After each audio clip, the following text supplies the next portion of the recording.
కానీ కొంతమంది సాహసం చేసినప్పటికీ కూడా ఫలితాన్ని ఆర్జించలేరు.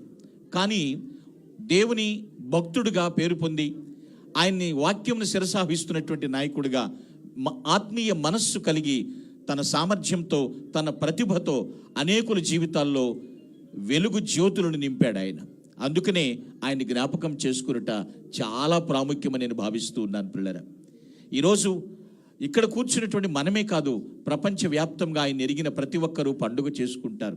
ఎందుకంటే ఆయన లేకున్నా ఆయన నాలో ఉన్నాడు అనేటువంటి సంతోషం పిల్లరా. ఆయన పుడమి మీదకి మనిషిగా పుట్టిన దినము మొదలుకొని ఆయన ఈ భూమి మీద నుంచి ప్రభు అందుకున్న పిలుపు అందుకుని వెళ్ళిపోయేంత వరకు కూడా చక్కని దైవిక మనస్సు కలిగినటువంటి వ్యక్తి కాబట్టి వారిని మనం జ్ఞాపకం చేసుకుంటున్నాం. రక్షణ రుచి చూసిన వారు ఎప్పుడు కూడా దాన్ని ఇతరులకు అందించడానికి ఇష్టపడుతూ ఉంటారు. ఆయన మనసెరిగినటువంటి వ్యక్తి అన్నమాట, ప్రజల మనసెరిగినటువంటి వ్యక్తిగా ఉన్నాడు.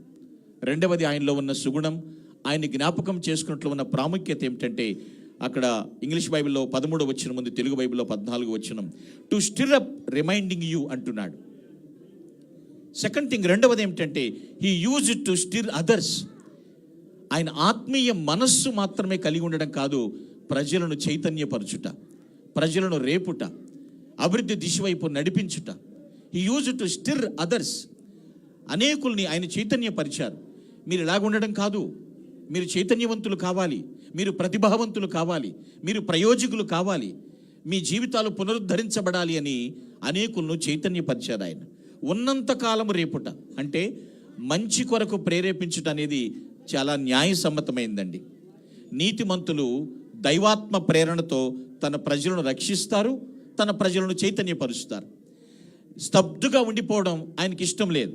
ఎస్, నీ ద్వారా ఏదైనా జరగాలి, నీ ద్వారా కూడా మేలు కలగాలి అని తను ఉత్సాహంగా ఉండడం మాత్రమే కాకుండా ఆయన ఇతరులను కూడా చైతన్యపరిచారు. Stir signifies God's presence in us. ఈ చైతన్యపరచడం అనేది మనలో దేవుని ఉనికిని తెలియచేస్తుంది, దేవుని సన్నిధిని తెలియచేస్తుంది.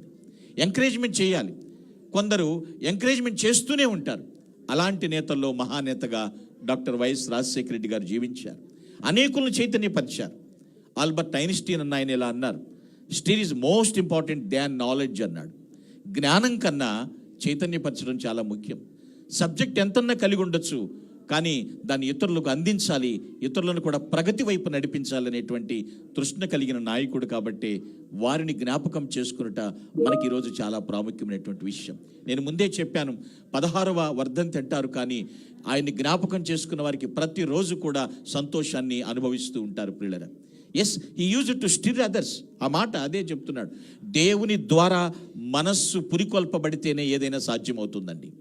ఆయన పురికొల్పబడితేనే. దైవికంగా ఆయన అడుగులు వేశాడు. ఎవరిని నిరుత్సాహపరచలేదని నేను విన్నాను. ఆయన హిస్టరీ చదివినప్పుడు ఆయన దగ్గరికి వచ్చిన వారిని ఎవరిని డిసప్పాయింట్ చేసి పంపించలేదు.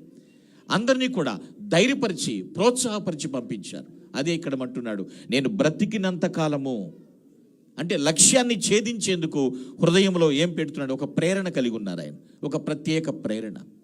ఆత్మీయ మనస్సు కలిగి ఉన్నారు, అనేకులను చైతన్యపరిచారు. వారిని జ్ఞాపకం చేసుకుంటానికి మరొక ముఖ్య కారణం ఏమిటంటే వర్స్ 15వ వచనం చెప్తుంది, I will be careful after my disease.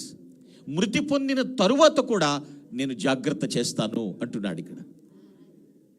That means thirdly and finally he was a spice man. ఆయన ఆదర్శవంతుడు. ఇతరులకు కాదు, అనేకులకు మాదిరి జీవితం చూపించాడు. ఎలా మాట్లాడాలో, ఎలా ప్రవర్తించాలో, సిచ్యువేషన్ ఎలా ఉన్నప్పుడు ఎలా బ్యాలెన్స్ చేసుకోవాలో ప్రతి ఒక్కరికి ఒక రోల్ మోడల్గా ఆయన నిలిపించాడు. He was a space man. మీ కొరకు జాగ్రత్త చేతును. ఈ పత్రిక వ్రాయటంలో పేతురు చాలా శ్రద్ధాశక్తులు చూపించాడండి. ఎస్, నువ్వెందుకయ్యా వైఎస్ఆర్ గారిని ఫాలో అవుతున్నావంటే 1,00,000 కారణాలు చెప్తారు చాలామంది ప్రజలు. ఒక్కటి కాదు, చాలా చెప్తాను. ఎందుకంటే అంత చెరగని ముద్ర నా జీవితంలో కాదు, నా ఫ్యామిలీలోనే కాదు, నా ఊర్లోనే కూడా అంతగా ఆయన జ్ఞాపకాలు ఉన్నాయని సాక్ష్యాలు మనం కోకొల్లలుగా వింటూ ఉంటాం ప్రియులారా. వాక్యముని ఎరిగినటువంటి వ్యక్తి. మాదిరి అంటే ఒక ఆయన ఇలా చెప్తాడు, దేవుని ద్వారా ప్రభావితమగుట అన్నాడు. ఎవరయ్యా ప్రభావితం చేసేదంటే దేవుడు ప్రభావితం చేస్తాడు. తన వాక్కు ద్వారా మనుషుల్ని ప్రభావితం చేస్తాడు. లాంగ్ ఫెలో అన్న వ్యక్తిలా అన్నారు, be noble in every thought and in every deed అంటాడు. ప్రతి మాటలోనూ, ప్రతి ఆలోచనలో, ప్రతి కార్యంలో కూడా ఉన్నతంగా ఉండు. అది ఆయన ఫాలో అయ్యారండి డాక్టర్ వైఎస్ఆర్ గారు. ఎప్పటికీ కూడా అనేకులకు నొబిలిటీ అంటే ఆ ఘనమైనటువంటి బుద్ధి అంటే ఏమిటో తన మాదిరి చూపించారు. అందుకని ప్రభువునందున అలాంటి